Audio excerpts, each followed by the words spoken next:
Today, what we'll be doing, class, is we'll be actually going over some more information in reference to the Civil War. Except this time, you won't just be learning from me. You have one of your peer educators today, one of your classmates, right? Naomi will be helping out as we go through the steps of the causes and effects of the Civil War, and as they lead to the battles that ensue, as well as the period once the Civil War ends, which we call Reconstruction. All right, and so to get started, Naomi, maybe you can take them through some causes and effects to find out who knows a few causes or effects that are not listed on the board. Okay. Well, what's one cause and effect that we know? Growing opposition to slavery.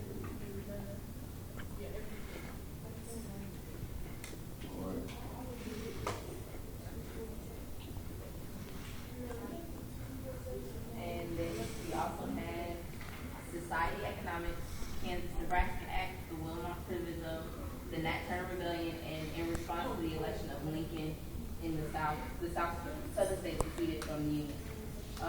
What is the order in which the Southern states seceded? What's the first one? South Carolina. All right.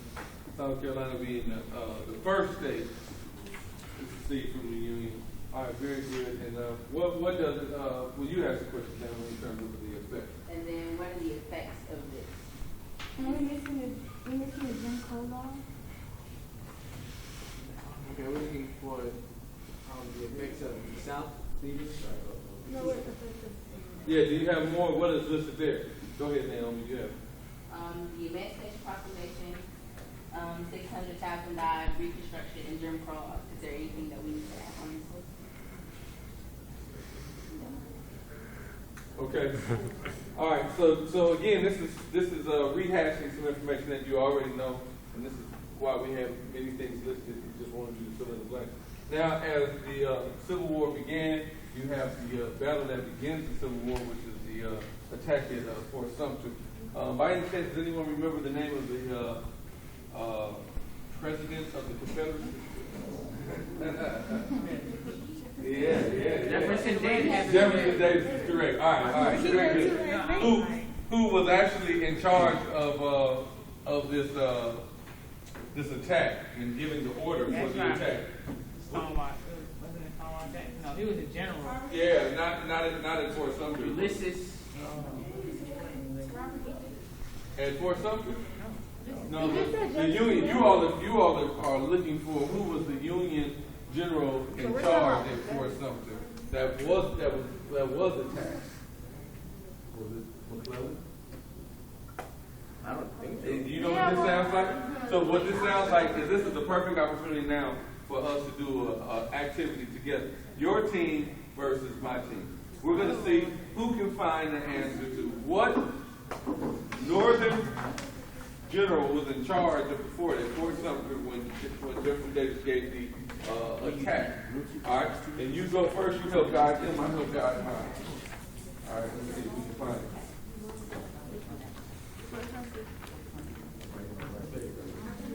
They're gonna win. They have the other teachers. They had teachers. Yeah. It was McClellan. Who was in South Carolina at Fort Sumter? Somebody look online. It was right on page. We found it. We found it. Wait, You found it. Yep. McClellan. Who? George McClellan. That's what I said. He already said it. Is that Well, true? we confirmed Yeah. But we it. confirmed Okay. it. We've been confirmed. All right, very good. Okay, so let's lead to the next section. Of course, you all have studied these battles, and so what you do is we just reviewing Bull Run and the Trent Affair, Battle of Antietam, Fredericksburg, Shiloh, Gettysburg. Well, the turning point wasn't it Saratoga? The turning point was not Saratoga. What was it? Gettysburg. That's right. It was the Battle of Gettysburg being the major turning point. Well, he gave that address there because it was such a losing battleground for both sides, the North and the South. it was like a cemetery kind of deal. Okay, they dedicated that battleground because of some of them did. Once the Civil War ends, give me the years. Civil War lasts from 1861 until 1865. 65. All right. Who was the president during Abraham Lincoln. the Civil War? Abraham Lincoln. Abraham Lincoln, we know, struggled with this whole notion of wanting the North and the South to have some type of equality, right? And how the economy would run in America, but he found that the institution of slavery was creating too much separation or sectionalism.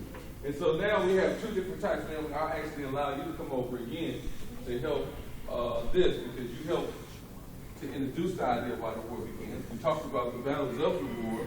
And now what happens once the Civil War is over? There's a new period. You take over from here. Reconstruction. Ricky, how are you? Of course, the country. So what are the two different types of reconstruction? Radical Reconstruction. So-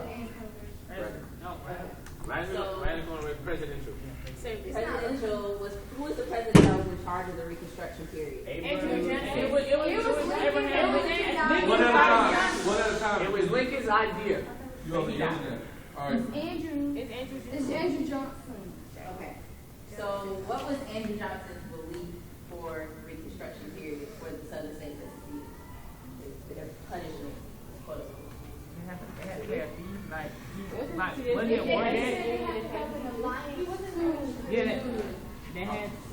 Yeah, so you all were saying that for many of the same things, he wasn't very strict. There was, when you said form of reparations, the form of reparations did not come so much in the money. Yes, there was a monetary responsibility, but more than anything, all they had to do was just pledge allegiance to the flag of the United States, and they were able to rejoin the Union, and they had to draw up new state laws and elect a new state what? Senate, legislature. Yeah, yeah.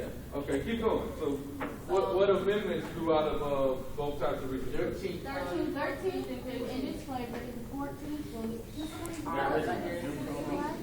Citizen civil rights. rights, and was The 15th got rid of the Jim Crow law, right? So let's go in order.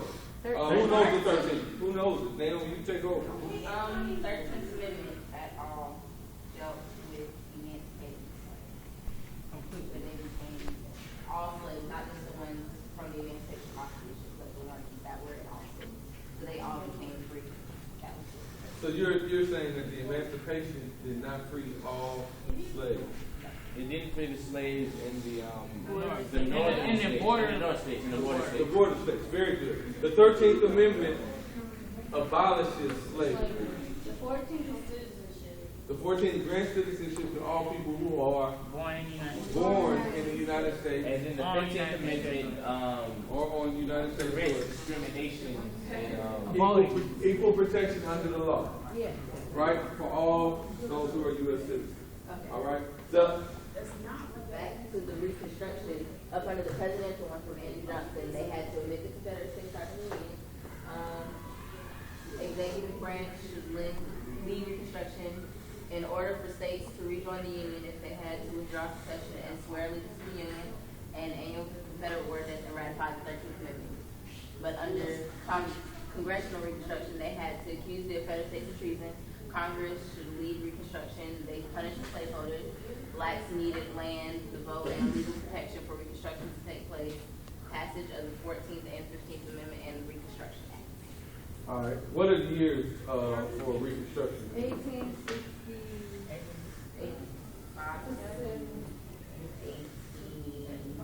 1870 what? 77. 1877. All right. So what we were able to accomplish in this short lesson was to review the causes and effects and review the battles, and then also to discuss the presidential and radical Republican Reconstruction activities. And we were led by our team teacher, our student teacher, Naomi Jones. Okay, good job. All right, appreciate it.